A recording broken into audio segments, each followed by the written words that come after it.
Assalamualaikum warahmatullahi wabarakatuh. Waalaikumsalam warahmatullahi wabarakatuh. Kembali lagi bersama kami IRC Edukasian. Nah, di sini kita kedatangan pemateri yang sangat cantik ya hari ini. Namanya Ibu Yolanda Mutiara MPD. Nah, hari ini kita akan membahas materi dengan judul meraih keberkahan dengan berbuat baik kepada kedua orang tua. Ibu Yolanda, gimana kabarnya hari ini? Alhamdulillah baik.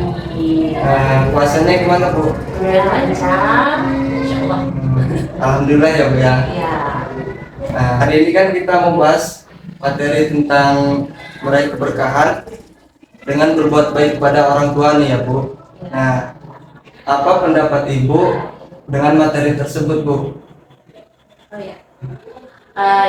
Sebelumnya Assalamualaikum warahmatullahi wabarakatuh. Waalaikumsalam warahmatullahi wabarakatuh. Alhamdulillah di puasa yang kita diberikan kesehatan, nikmat sama Allah, umur yang panjang, hingganya kita bisa berada di tempat yang nyaman ini ya.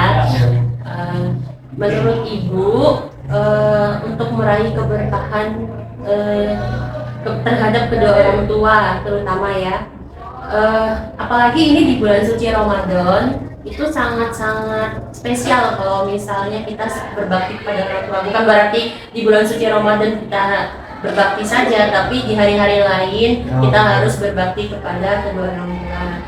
Seperti Rasulullah bersabda, jika ingin dipanjangkan umurnya dan diberikan kelancaran rezeki, maka berbaktilah kepada kedua orang tua dan menjalin silaturahmi, seperti hadis riwayat Ahmad.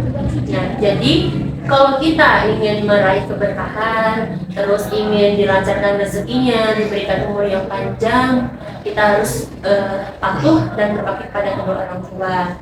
Dari sejak ini hingga dewasa sampai kita tutup usia. Karena surganya kita, itu anak terutama, itu adalah di telapak kaki ibu ya, terutama kedua orang tua kita. Jadi kita tidak boleh memilih-milih antara ayah dan ibu, karena mereka sama-sama bekerja keras untuk membesarkan kita hingga kita sukses sekarang ini. Gitu. Nah, untuk sekarang nih ya, Bu, ini kan bulan suci Ramadan nih. Apa sih satu hal gitu yang bisa kita lakuin biar kita dapat keberkahan gitu, Bu, dari kedua orang tua kita? Sebenarnya apa yang kita kerjakan untuk orang tua kita itu adalah semua keberkahan. Tapi yang sering kita lupakan itu adalah lisan kita. Walaupun kita membantu orang tua menyapu atau mengepel atau pekerjaan rumah saja, tapi kalau misalnya lisan kita berkata kasar, menyakiti hati kedua orang tua kita, itu tidak ada gunanya. Karena dari lisan itu, dari lisan bisa menyakiti hati, terutama orang tua. Sedangkan kita berkata kasar sama orang lain saja, itu sudah dosa, apalagi terhadap kedua orang tua. Jadi tidak usah muluk-muluk kita harus memberikan uang yang banyak kepada kedua orang tua kita. Cukup dengan berkata yang baik, itu sudah mendapatkan pahala dan ridho. Karena kita berkata saja itu sudah dosa besar. Ya. Gitu. Apalagi melakukan hal-hal yang di luar itu. Jadi sebenarnya di bulan Ramadan itu selain kita mendoakan kedua orang tua, lisan sih yang lebih utama gitu. Karena tidak ada gunanya semua yang kita perbuat, walaupun Nurman punya uang lebih memberikan kepada kedua orang tua, tapi menyakiti hati kedua orang tua itu tidak ada gunanya. Jadi yang pertama yang harus kita jaga adalah lisan, jangan sampai menyakiti hati kedua orang tua. Jadi kita kan sebagai seorang anak yang berbakti nih, kita kan harus menjaga lisan. Terus juga Ibu bilang uang itu bukan segalanya ya, ya. Nah, bagaimana kalau seorang anak yang jauh dari orang tuanya, dia ingin sekali mencari keberkahan terhadap kedua orang tuanya, tapi apa yang harus dilakukan selain hal yang Ibu katakan tadi? Jadi gini, maksud Nurman, jika dia jauh dari orang tua ya, misalnya kita kuliah, si Nurman kuliah di kota, Banda Lampung atau ibunya di desa misal ya, Iya, Bu. terus tidak bisa nih berbakti kepada orang tua, ya itu tadi selain menjaga lisan, mungkin memang pengen berbakti yang mungkin menolong atau apa, cukup doakan, cukup doa ya, cukup. Jadi setiap sholat kita tetap harus mendoakan kedua orang tua. Orang tua itu untuk yang gara mungkin Nurman belum bisa menghasilkan atau memberikan yang lebih, misalnya materi.